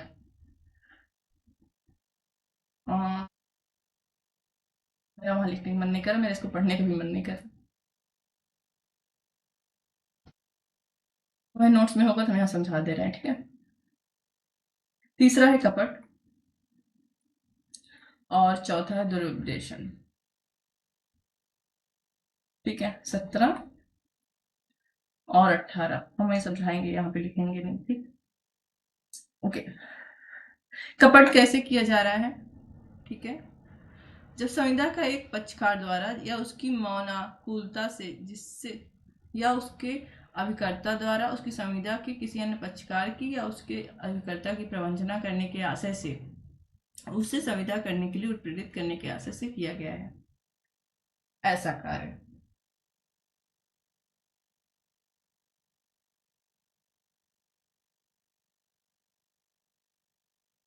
जब मैं अपनी बात पे रहूं तब संविदा का एक पक्षकार या उसका एजेंट, ठीक है, संविदा के दूसरे पक्षकार से जो यहाँ पीड़ित होगा, ठीक है, या उसके एजेंट से, अभिकर्ता से, क्योंकि सारे काम व्यक्ति स्वयं नहीं करते, एजेंट रखे रहते हैं, उनसे कराते हैं, ठीक है। निम्न में से कोई कार्य करता है, कौन सा कार्य अभी हम वहां बताएंगे, लिख लेना जी, ठीक है। कैसे करता है, एक तो कार्य द्वारा करता है, दूसरा चुप रहकर करता है, मौन रहकर। दोनों प्रकार से प्रपीड़न हो सकता है। कोई सामान बेच रहा था, हमने उससे पूछा ये सामान जो तुम 10 लाख का बेच रहे हो ये काम करेगा, उसने कहा हाँ बहुत अच्छा काम करेगा, लेकिन जबकि वो झूठ बोल रहा है, वो प्रपीड़न हुआ।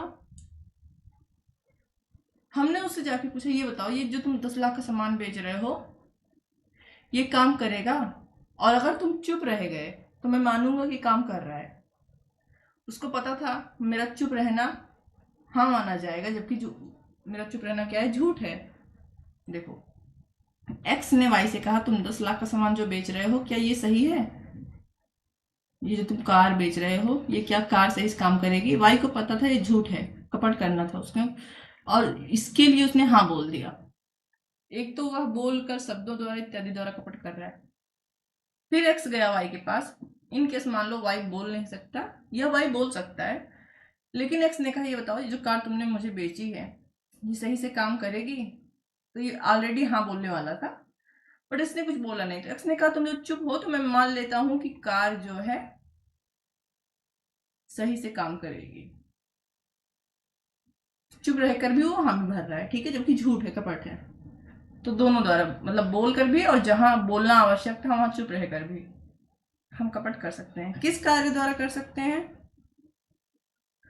जो बात सत्य नहीं है उसका तथ्य के रूप में उस व्यक्ति द्वारा सुझाया जाना जो यह विश्वास नहीं करता कि वह सत्य है, ठीक है। पहला, जो बात सत्य नहीं है, झूठ है, और सामने वाले को भी पता झूठ है फिर भी वो उसको सत्य की तरह बोल रहा है,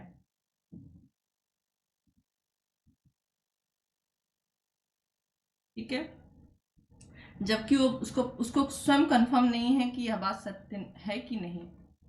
फॉर एग्जाम्पल, अगर तुम एक्स ने वाई को बोला तुमने क्या कहते हैं, मैंने सुना कि गांव में मुंह नोचवा निकला था, ठीक है, ओके, सब बोल रहे थे सबने देखा तुमने भी देखा, ठीक है, तुमने भी देखा क्या, तो वाई को पता नहीं है ये बात सत्य है नहीं, क्योंकि वाई ने मुंह नोचवा नहीं देखा, लेकिन फिर भी बोल रहा है हाँ हाँ निकला था सब बता रहे थे हाँ हाँ। जब तुमको कंफर्म नहीं तो क्यों बोला तुमने, जब तुमको कंफर्म नहीं तो क्यों बोला, सामने वाले को नुकसान हो सकता है ना, तुम कपट कर रहे हो, साफ बोल दो मुझे नहीं पता, ठीक है। किसी तथ्य का ज्ञान या विश्वास रखने वाले व्यक्ति द्वारा उस तथ्य का सक्रिय रूप से छिपाया जाना।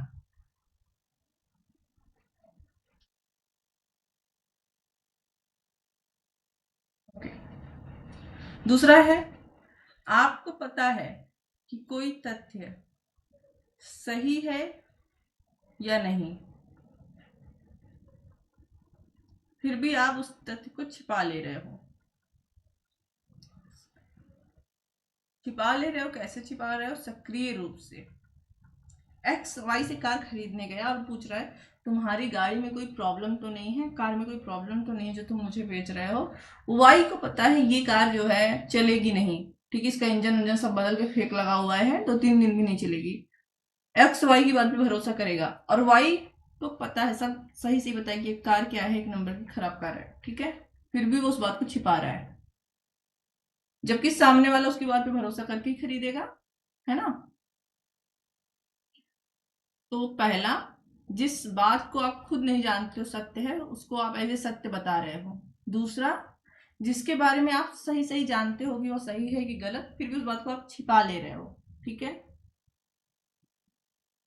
तीसरा, आप ऐसा वचन पालन दे रहे, यहाँ यहाँ लिख के नीचे लिख दे रहे हैं। तीसरा, आप ऐसा वचन कर रहे हो कि भैया तुम मुझे 20,000 रुपए देना, मैं तुमको 50 किलो चावल भेजूंगा, लेकिन उस वचन का पालन करने का आपका आशय नहीं है, पैसा मिलेगा गायब हो जाऊंगा, ठीक है,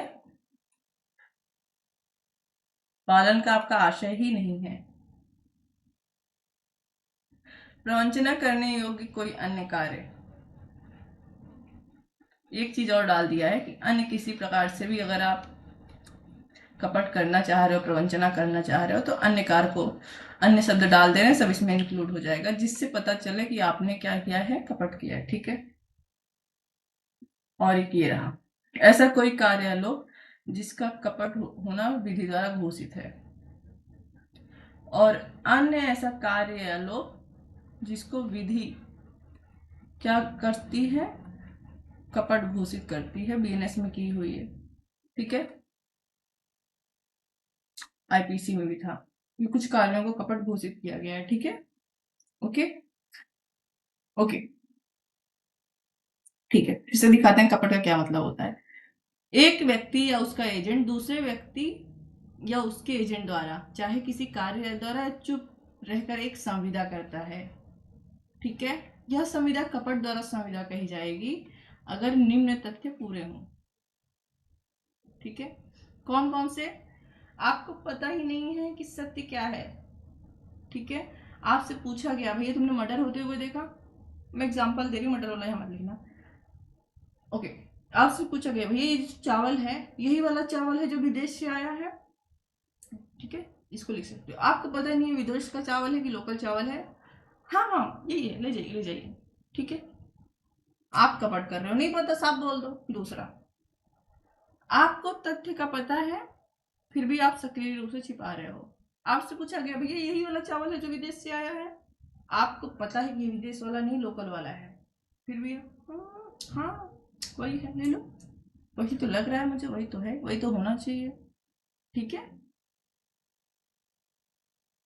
आप ऐसा वचन दे रहे हो कि चावल दूंगा, पैसे पैसे दूंगा, चावल दो पैसे, लेकिन आपका कोई वचन पालन करने का आशा नहीं, जिसे पैसे मिलेगा मैं गायब हो जाऊंगा, कौन चावल देने जा रहा है, संविदा करने, कौन संविदा का पालन करने जा रहा है, ठीक है। अन्य कोई कार्य या अन्य ऐसा कोई जो प्रवंचना में आता है, या अन्य ऐसा कोई कार्य लो जो विधि द्वारा कपट घोषित किया गया है, ठीक है, ओके।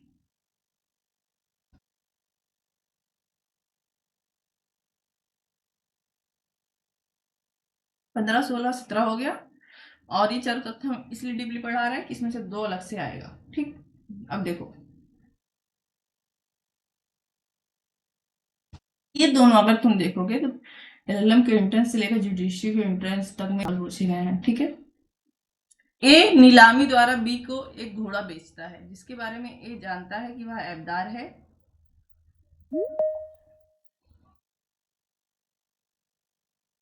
ए घोड़े के बारे में बी को कुछ नहीं बताता, यहाँ ए की ओर से कोई कपट नहीं है। अब देखो ये एग्जाम्पल तुमको लिखना हो तो लिख सकते हो, हम बता रहे हैं क्या हो रहा है। ए नीलामी कर रहा है घोड़े की, ठीक है, बी वह घोड़ा खरीद लिया नीलामी में, ए को पता था घोड़ा बहुत ऐबदार है अर्थात बीमार है या कुछ प्रॉब्लम तो है उसमें, ठीक है, ओके, बट उसने बी को बताया नहीं। जहां पर कोई कपट नहीं हुआ है। क्यों? क्योंकि बी ने पूछा ही नहीं। अगर बी पूछता तब ये अगर छिपा लेता या झूठ बोलता तब ये कपट में जाता। दूसरा, एक सेल्स ऑफ गुड्स एक्ट पढ़ोगे, उसमें है क्रेता सावधान का नियम, जो कि मैं फॉलो नहीं करती। कल मैं एक पर्स लेकर आई थी, घर आने के बाद मेरी बच्ची उससे खेलना शुरू की, तो मेरे हस्बैंड ने ध्यान दिया उसमें चैन कुछ नहीं था, फिर उसको चेंज करके आए। तो क्रेता सावधान का नियम हम वहां पढ़ेंगे कि अगर आप कुछ खरीद, क्रेता मतलब आप कुछ खरीद रहे हो, आप क्रेता हो, तो आपकी यह ड्यूटी है कि आप दुकान पर ही दुकानदार से उसके बारे में सब कुछ पूछ लो। अगर घर चले आए और फिर वापस दुकान पर उसको चेंज करने जा रहे हो, कुछ प्रॉब्लम है, तो ये दुकानदार अगर चेंज कर लिए तो ठीक, नहीं तो आपको कुछ नहीं होगा। ठीक है, अगर आप उसको वैसे उठा के चले आए थे तो मेरा तो चेंज कर लिया। ओके, अब मेरे हस्बैंड नहीं ध्यान दिया होता तो हमको लगता है कि हम तुरंत नहीं चेंज कर पाते, जो भी है। ठीक है, तो यहाँ पर बी ने पूछा ही नहीं, इसलिए यहाँ पर क्या नहीं होगा, कपट नहीं होगा। ओके, इसलिए मैंने बोला एक कई बार पूछा गया, क्योंकि लोगों के दिमाग में रहता है कि देखो एलिमेंट पूरा हो रहा है, सत्य को छिपा रहा है। सत्य को तब छिपाएगा सामने वाला पूछे ना, सामने वाला पूछा ही नहीं। नीलामी हो रही, तुम नीलामी में क्या खरीद रहे हो, पहले उसका बैकग्राउंड तो जान लो, पूछ तो लो, पता तो कर लो, है ना। तुम पूछने गए होते तब वो छिपाता, वो नीलामी कर रहा है, मेरा व्हाइट घोड़ा नीलाम होगा, ले लो जिसको लेना है। दूसरा एग्जाम्पल है, ये कपट होगा। ए अपनी बेटी को एक घोड़ा बेचता है। ये वाला एग्जाम्पल नहीं होगा तो भी ये लिखना है। ठीक है, ए बी को, एक की बी पुत्री है और वह वयस्क है, माइनर नहीं है। ठीक है, क्योंकि माइनर को बेचा हुआ तो ऐसे शून्य होता है, इसलिए वयस्क लिख दिया गया है। यहाँ पक्षकारों के बीच के संबंध के कारण का यह ड्यूटी है कि वह घोड़ा एबदार है, बी को वह बता दे।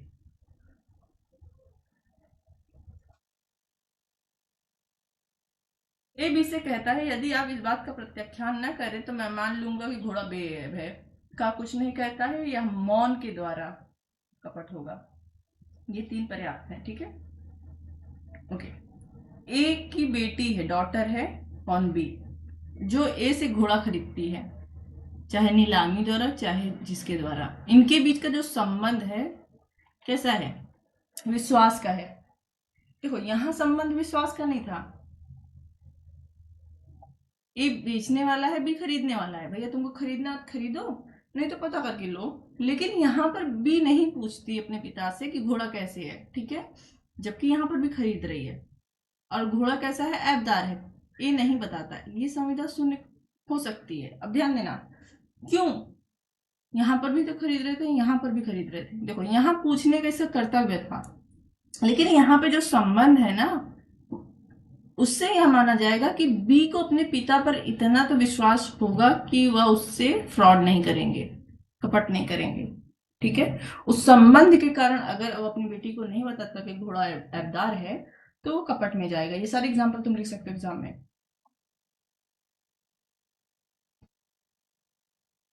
ये दोनों कार्य द्वारा हो रहा है। ठीक है, तीसरा एग्जाम्पल देखो, घोड़े वाला ही है।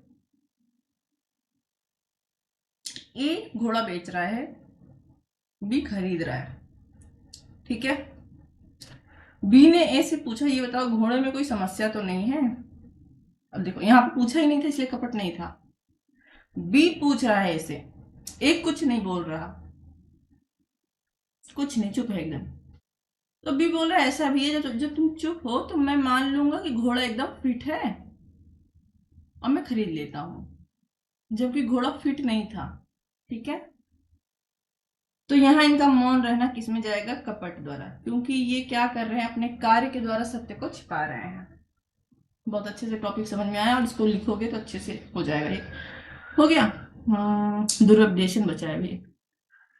ओके, में अलग से भी आएगा, थोड़ा अच्छे से नहीं याद होगा तो थोड़ा थोड़ा टॉपिक समझ लेना बस।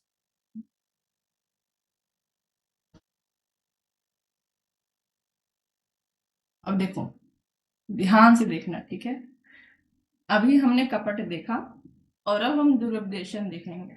ठीक है, दोनों की परिभाषा लगभग एक जैसी है, कंफ्यूज मत होना।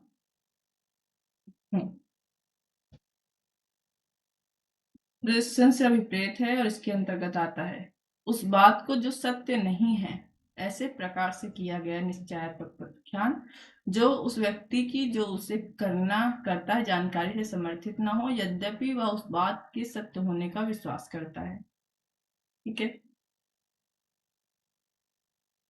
हमने अभी देखा था कपट में, देखा था ना कि हमको पता ही नहीं है बात सत्य है या नहीं है लेकिन हम बोल दे रहे हैं। दुरुपदेशन कहता है 18 में, यहाँ पे नहीं रहेगा देशन, कि कोई संविदा दुरुपदेशन के अंतर्गत आएगी जब उसे करने वाला व्यक्ति, ठीक है, कोई ऐसी बात करता है जिसको वह समझता है कि यह सत्य है लेकिन उसके पास कोई जानकारी का साधन नहीं है जिससे उसने कंफर्म किया हो,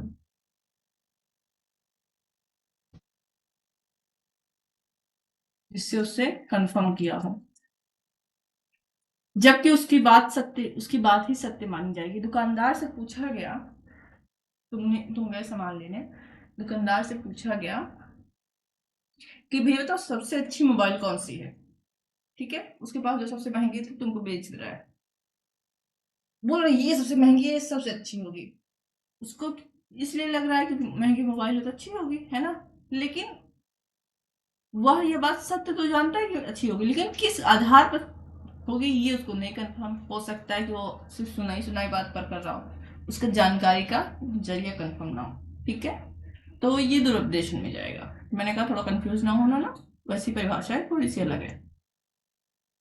अपनी भाषा में लिख देना जो भी समझ में आया, जो भी याद है, कुछ नहीं याद है तो लिख के चले आना, परेशान ना हो। ठीक है, हमको इतना डीपली करने नहीं था, सारे बच्चे पास होते तुम लोग भी हो जाओगे। चलो, कोई ऐसा कर्तव्य भंग जो प्रवंचना करने के आशय के बिना उस व्यक्ति से जो उसे करता है या उससे व्युत्पन्न अधिकार के अधीन दावा करने वाले किसी व्यक्ति को कोई फायदा किसी अन्य को ऐसा भुलावा देकर पहुंचाए जिससे उस अन्य पर या उसके उत्पन्न अधिकार के अधीन दावा करने वाले किसी व्यक्ति पर प्रतिकूल प्रभाव पड़े। कोई कर्तव्य भंग किया जा रहा है लेकिन यहाँ कपट का इरादा नहीं है, प्रवंचना का इरादा नहीं है। ठीक है, सिर्फ इसलिए किया जा रहा है कि जो उसको करता है या उसका कोई रिलेटिव को कोई फायदा पहुंचे। ठीक है, तो वह किस में जाएगा, कपट में। तो दूसरा होगा कर्तव्य भंग। आप कर्तव्य भंग कर रहे हो लेकिन आपका कपट का इरादा नहीं है। प्रवंचना लिखा है, प्रवंचना लिख देते हैं। प्रवंचना का इरादा नहीं है, सामने वाले को नुकसान पहुंचाने का इरादा नहीं है, लेकिन क्या आशय है, कुछ आशय तो होगा ही, बिना आशय के अपराध या संविदा भंग होगा ही नहीं, है ना, सॉरी, बिना आशय के तो अपराध होता नहीं है।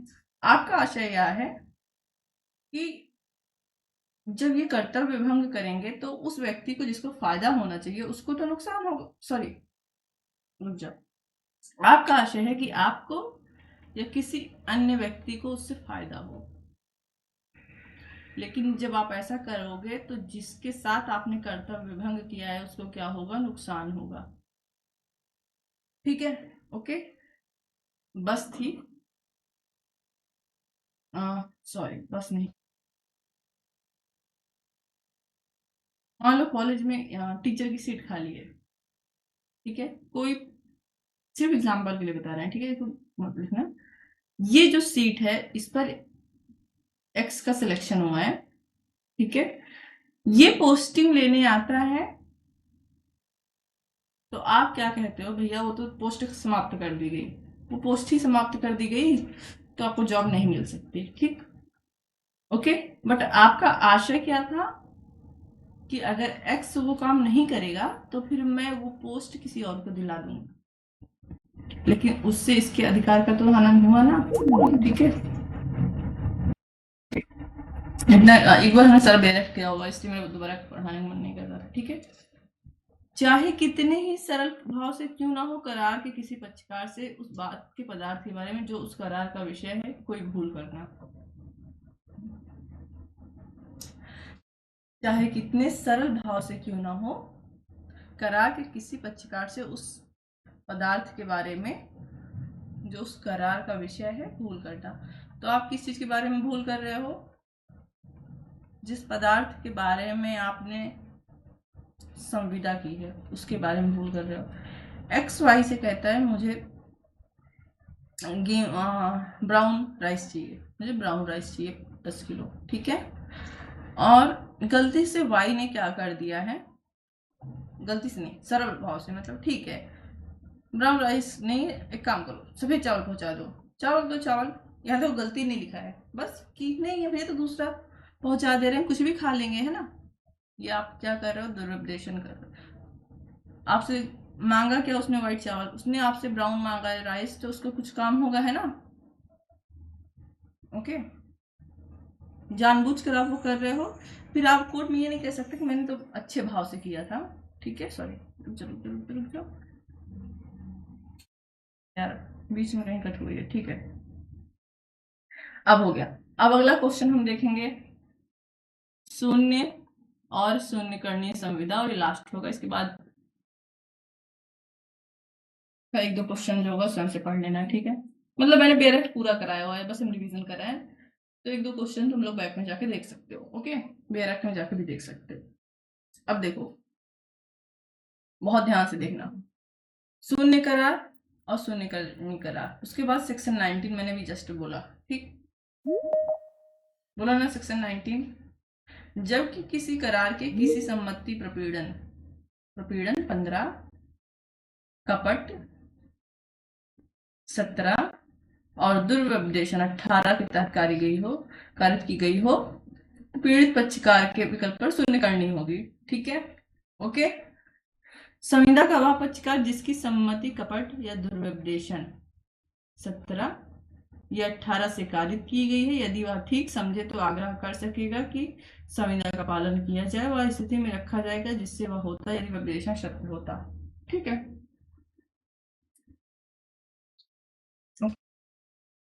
यदि ऐसी सम्मति दुर्व्यपदेशन या मौन द्वारा धारा 17 के अंतर्गत कपट पूर्ण कारित की गई है, तो ऐसा होने पर संविदा शून्यकरणीय नहीं है यदि उस पक्षकार के पास जिसकी सम्मति इस प्रकार कार्य की गई है सत्य का पता मामूली तत्परता से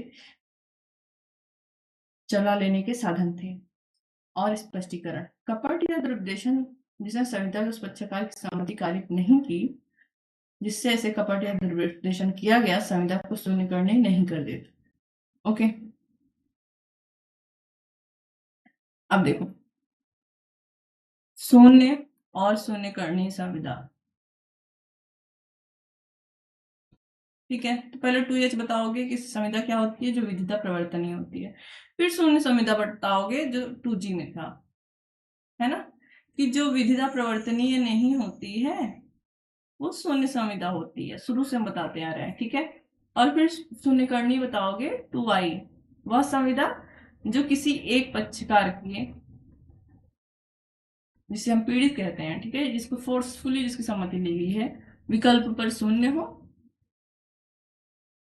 वह शून्य करनी होगी, ठीक है, शून्य करनी होगी। नाउ एग्जाम्पल देखते हैं, ओके। तो शून्य करनी संविदा का पहला एग्जाम्पल हमको दिख रहा है, कहाँ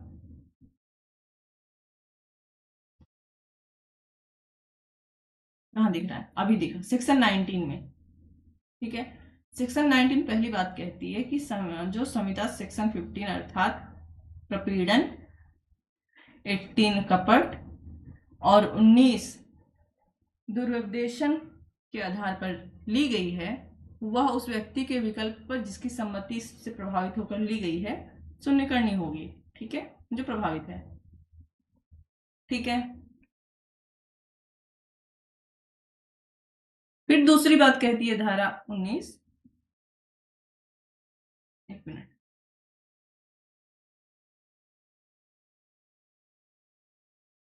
क्या कहती है कि आपने जो सम्मति दी थी कपट या दुर्व्यपदेशन के अंतर्गत, ठीक है, वह किसी बात के सत्य जानकर या सामने वाले के मौन रहने पर दी थी, ठीक है। तो सामान्यतः हमने अभी देखा कि शून्य करनी होगी, लेकिन हमने एक एग्जाम्पल देखा था, याद है, ए बी को घोड़ा बेचता है, घोड़ा ऐबदार था, बट ए ने नहीं बताया बी को कि घोड़ा ऐबदार है, बट संविदा शून्य नहीं होगी, कपट में नहीं आएगी। देखा था ना? ठीक है, उस एग्जाम्पल को फिर से लिखोगे, लेकिन उससे पहले ये लिखोगे, क्या लिखोगे कि अगर अन्य प्रकार से जिस व्यक्ति की सम्मति ली गई है, किसी अन्य प्रकार से वह सत्य का पता लगा सकता था। मान लो कि जो बेच रहा है उससे आपने नहीं पूछा, किस या उससे पूछा या किसी अन्य से पूछकर आप पता लगा सकते थे, बट आपने नहीं लगाया, तब आप कपट के आधार पर संविदा को शून्यकरणीय नहीं करा सकते। ठीक है, ओके। और तीसरा सेक्शन 19 कह रहा है कि आप जिस कपट या दुरुपदेशन के लिए शून्यकरणी कराना चाहते हो, कि आपसे जो सम्मति ली गई है वो कपट या दुरुपदेशन से ली गई है और स्वतंत्र सहमति नहीं है, बट एक्चुअल में जब आपसे कपट या दुरुपदेशन किया गया तो आप उससे प्रभावित नहीं थे, या आप जानते थे कि ये कपट और दुरुपदेशन है, फिर भी आपने सहमति दी, तो आप शून्यकरणीय नहीं करा सकते। ओके।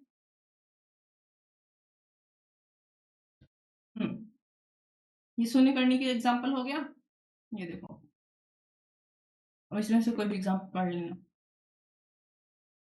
ओके, नाउ एक सेक्शन जो हमको नहीं दिखा, सेक्शन 16 के लिए, वो 19 नेम दिया हुआ है, असम्यक असर से। ठीक है, जबकि किसी करार के लिए सम्मति असम्यक असर से कारित हो, तब वह करार ऐसी संविदा जो उस पक्षकार के विकल्प पर शून्यकरणी है, जिसकी सम्मति इस प्रकार कारित है। कोई भी संविदा जो अत्यांतिक अपास की जा सकेगी यदि उस पक्षकार ने जो उसके शून्यकरण का हकदार हो तदधीन कोई फायदा प्राप्त किया हो, तो ऐसे निर्बंधों और शर्तों पर जो न्यायालय न्यायसंगत प्रतीत हो। इसको अलग से क्यों दिया गया, उसी के साथ क्यों नहीं दिया गया, जबकि ये भी शून्यकरणी की ही बात कर रही है? तो इसमें एक चीज बतानी थी, इसलिए देखो, फिर से शून्यकरणी बता रहा है जो संविदा असम्यक असर पर की गई थी। ठीक है, फादर ने बच्चे को, गुरु ने चेले को, डॉक्टर ने मरीज को प्रभावित करके संविदा किया। ठीक है, पीड़ित हो जाके शून्य करा लो, और शून्य करनी होगी, तो इसको अलग से सेक्शन में क्यों दिया गया है? ये कहता है कि मान लो जब संविदा हुई तो जो पीड़ित था उसको कुछ फायदा मिला, ठीक है, तो उसको वह सारे फायदे वापस भी करने पड़ सकते हैं जो न्यायालय निर्धारित करे। ठीक है, ओके, इतना काफी है। अब हम सेक्शन शून्य संविदा देखते हैं, और शून्य संविदा के बाद पर्याप्त होगा, फिर हम आगे नहीं जाएंगे। ओके, शून्य संविदा का एग्जाम्पल देखते हैं। शून्य संविदा, तो शून्य संविदा कहाँ है? 2G में परिभाषित था, जो विधिता प्रवर्तनीय करार नहीं है। कौन कौन से करार विधिता प्रवर्तनीय नहीं है? वेयर एक्ट से ही दिखाते हैं, दिखेगा, लेकिन थोड़ा थोड़ा रोक के देखना पड़ेगा हम लोग को। ठीक है, सेक्शन 20 ही बोल रहा है कि जब कि किसी करार के दोनों पक्षकार ऐसी तथ्य के बारे में, फिर से देख लो, विधि के बारे में नहीं है, जो करार के लिए मर्मभूत है, भूल से उन्होंने करार कर लिया है, वो शून्य होगी। ठीक है, जो चीज करार की विषय वस्तु उसके मूल्य के बारे में गलत राय, तथ्य के बारे में भूल नहीं समझी जाएगी। ठीक है, बी से अमुक घोड़ा खरीदने का एक करार करता है, या पता चलता है कि घोड़ा सौदे के समय मर चुका है, तथ्य की जानकारी नहीं है, करार शून्य होगा। तो पहला एग्जाम्पल सेक्शन 20, आप संविदा जिस तथ्य के बारे में कर रहे हो, जिस पदार्थ के बारे में कर रहे हो, उस तथ्य के बारे में आपका क्या है? भूल है, आपको पता नहीं है। ठीक है, तो ये भूल, तथ्य के बारे में भूल जब करते हो तो ऐसी संविदा शून्य होती है। ए गया बी से संविदा करने कि तुमसे मैं अपनी बेटी की शादी करूंगा। जैसे ही ए घर से निकला उसकी बेटी मर चुकी है, ए को पता ही नहीं है। ठीक है, या ए गया बी को अपना घोड़ा बेचने। ठीक है, संविदा हुई लेकिन ए का घोड़ा पहले ही मर चुका है। ठीक है, ए को यह बात पता नहीं थी, तो यह संविदा क्या होगी? शून्य होगी। ठीक, ओके।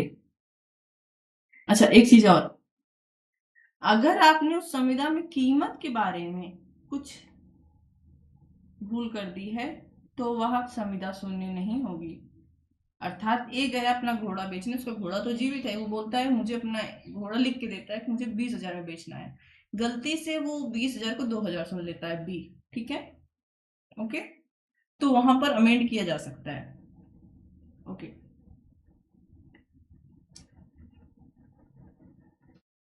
ये देखो, विधि के बारे में भूलों का प्रभाव, कोई संविदा इस कारण शून्य नहीं है कि वो भारत में प्रवृत्त किसी विधि के बारे में भूल के कारण की गई थी, किंतु किसी ऐसी विधि के बारे में जो भारत में प्रवृत्त नहीं है, किसी भूल का प्रभाव होगा जो तथ्य की भूल है।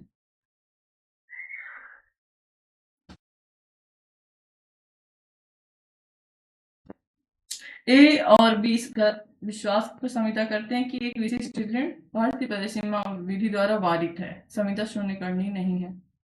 ठीक है, तो सेक्शन 21 कहता है कि भारत में प्रवृत्ति विधि के बारे में आपको कुछ कंफ्यूजन है, ठीक है, और आपने संविदा कर ली, ये बिल्कुल वैसे ही जैसे बीएनएस में तथ्य की भूल और विधि की भूल है। ठीक है,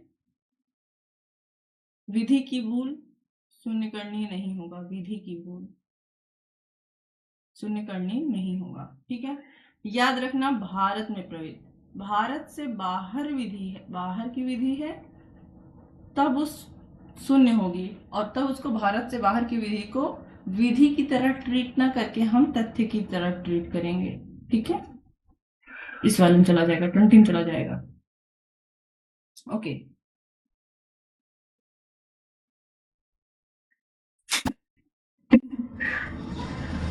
ओके, कोई संविदा इस कारण ही शून्य करनी नहीं है कि उसके पक्षकारों में से एक के किसी तथ्य के बात के बारे में भूल में होने से वह कारित हुई है।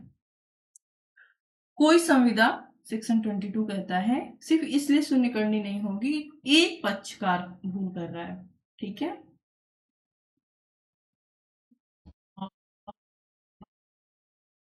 अब देखो, धारा 56 में जाएंगे तो वहां पर लिखा होगा कि वह कानून वह संविदा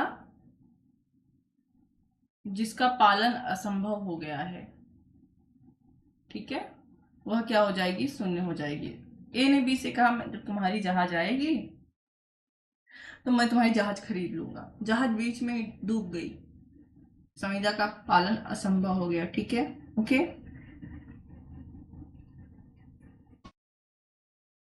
अगला है जिससे आपने संविदा की है। अब मैं वहां सेक्शन नहीं ढूंढ जा रही हूँ। ठीक है, अगर वह व्यक्ति संविदा पालन से पूर्व मर जाए, तो देखो दो चीज होता है, अगर वह संविदा का पालन उसके स्वयं के विशेष हुनर पर था,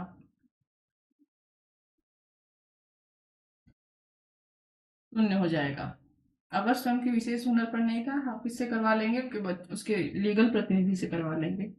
ए बी से संविदा करता है कि तुम बहुत बड़े पेंटर हो, मेरे लिए एक पेंटिंग बनाओगे, 20 लाख रुपए की संविदा करता है। ठीक है, नाउ बी जो कि पेंटर है, वो पेंटिंग बनाने से पहले मर जाता है। बी के बच्चे कहते हैं हम बना देते हैं, नहीं, ये संविदा शून्य है क्योंकि ये हुनर पर आधारित थी। ठीक है, ओके, अगला,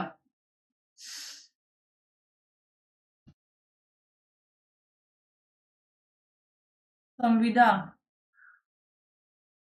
का उद्देश्य ही समाप्त हो जाए, इस कारण से, विधिक कारण से। इन सब का सेक्शन है आगे, लेकिन हम टाइम लगेगा, हमको जल्दी से समाप्त करना है। ठीक है, ओके, तो वो संविदा शून्य हो जाएगी। एग्जाम्पल दे रहे हैं हम, ए ने बी से संविदा की कि उसकी मैरिज हॉल में 10 दिसंबर को शादी होगी ए के बच्चों की। ठीक है, सब कुछ हो गया। 1 दिसंबर को सरकार का फरमान आ गया कि कोरोना लगा हुआ है और सब पब्लिक गैदरिंग, जितने भी लोग एकत्रित होते हैं, हर प्रकार के लोग का, यहाँ संविदा शून्य होगी। ठीक है, अगला, जो संविदा है उसका जो आधार है वो इम्पॉसिबल इवेंट पर हो। किस पर हो,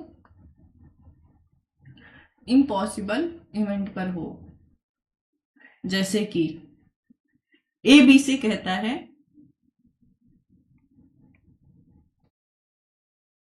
कि जब मेरी बेटी, अगर तुम मेरी बेटी से शादी करोगे तो मैं तुमको 10 लाख दूंगा।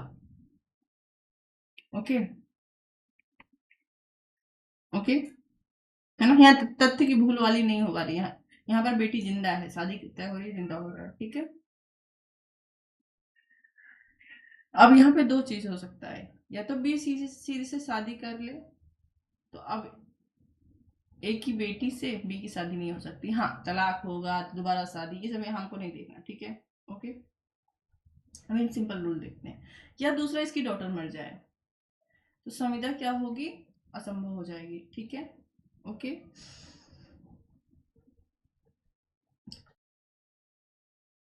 एक तो ये तो वहां पे हम असंभव वाले उसमें देंगे ना। ओके, यहाँ पे दूसरा एग्जाम्पल देते हैं, ठीक है। असंभव घटना यहाँ पे हम तुमको देते हैं, असंभव घटना, और इसका सेक्शन है आगे, ठीक है। असंभव घटना, ये संभव घटना होगी, बेटी मर गई, असंभव घटना हो गई। दूसरा, ए बी से कहता है कि तुम जाओ, और नहीं, ए बी से कहता है मैं तुमको 20 लाख दूंगा जिस दिन सूरज पश्चिम से निकलेगा। ये घटना कैसी है, असंभव है, ठीक है। संविदा शून्य होगी। और हाँ, एक तो हमने देखा, पहले ही देखा हुआ है, कितने एग्जाम्पल देखे हमने, जो मैं एकदम शुरू में देखा था उसको तो हम भूल ही गए। माइनर से संविदा, माइनर से संविदा कैसी होती है, शून्य होती है, प्रारंभता वॉइड ऑफ एनिश्य होती है, ठीक है। ओके, अब ये सारे सेक्शन है, लेकिन हमको बस, अच्छा हम यहाँ पे समाप्त करने वाले थे, लेकिन ये देखो, ये तुम्हारा प्रतिफल वाला जो सेक्शन है उसमें यहाँ पे तुम लिखोगे, ये क्वेश्चन आ गया, विधिपूर्ण प्रतिफल से आप क्या समझते हो, ठीक है। ओके, तो ये देख लेते हैं।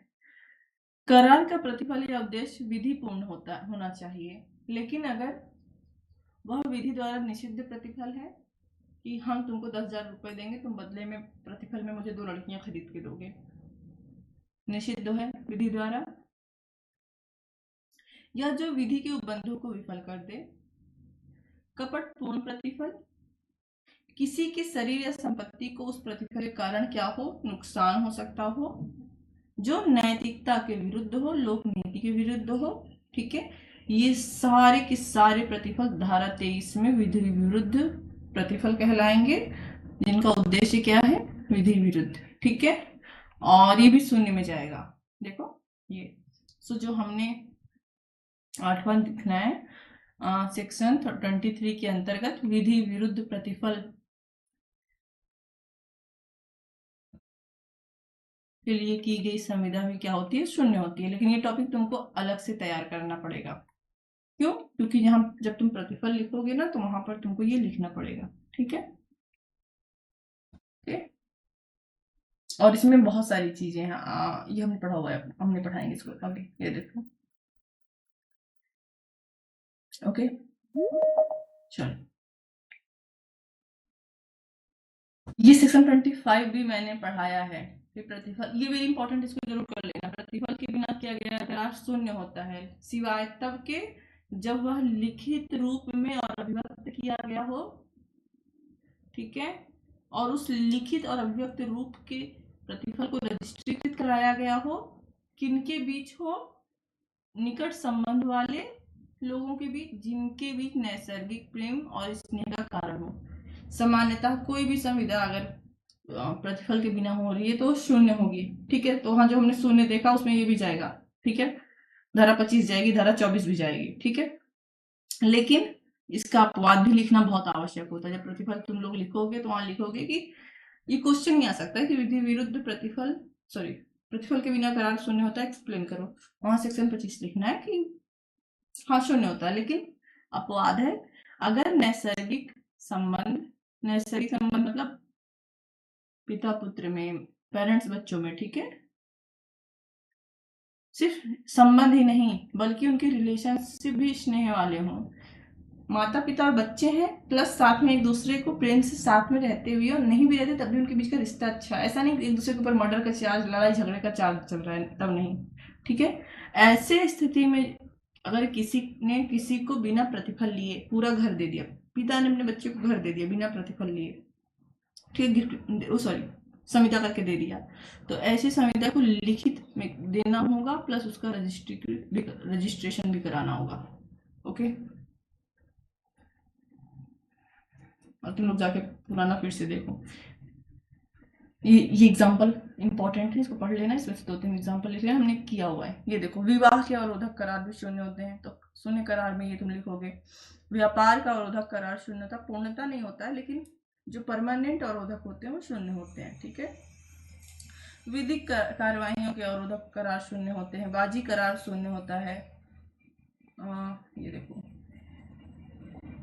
ओके, ये अनिश्चित के कारण शून्य होता है, ठीक है। अनिश्चितता क्या होती है? हमने कहा मुझे 100 टन तेल चाहिए, संविदा हो गई, एक्स वाई से बोला, वाई 25 प्रकार का तेल बेचता है, कौन सा तेल बेचना था इसका पता ही नहीं चल रहा। करार क्या है? अनिश्चित है, शून्य होगा। और पद्यम के तौर पर बाजी करार शून्य होता है। ओके, बाजी मतलब जो हम लोग वो लगाते हैं, शर्त वगैरह लगाते हैं, ठीक है। ओके, समाश्रित संविदा, इसको भी मैंने पढ़ाया हुआ है, तो सारा बेयर एक्ट में है। बस मैं एक कॉन्सेप्ट बता रही थी कैसे तुम लोग जब बेयर एक्ट रिवीजन करोगे तो करोगे। आज के लिए इतना ही, तुम लोग का सिलेबस कंप्लीट है, पढ़ो लिखो और एग्जाम दो। एक दिन मैं तुम लोग को 5 मैक्सिमम की क्लास लूंगी, वैसे मैंने टॉट में लिया हुआ है, फिर भी 7th पेपर के लिए एक दिन एग्जाम से पहले हम लोग लेंगे, ठीक है। ओके, बाय बाय तुम लोग को। अब तुम्हारे 3rd सेमेस्टर में सीनियर्स को पढ़ाना है। Okay, bye.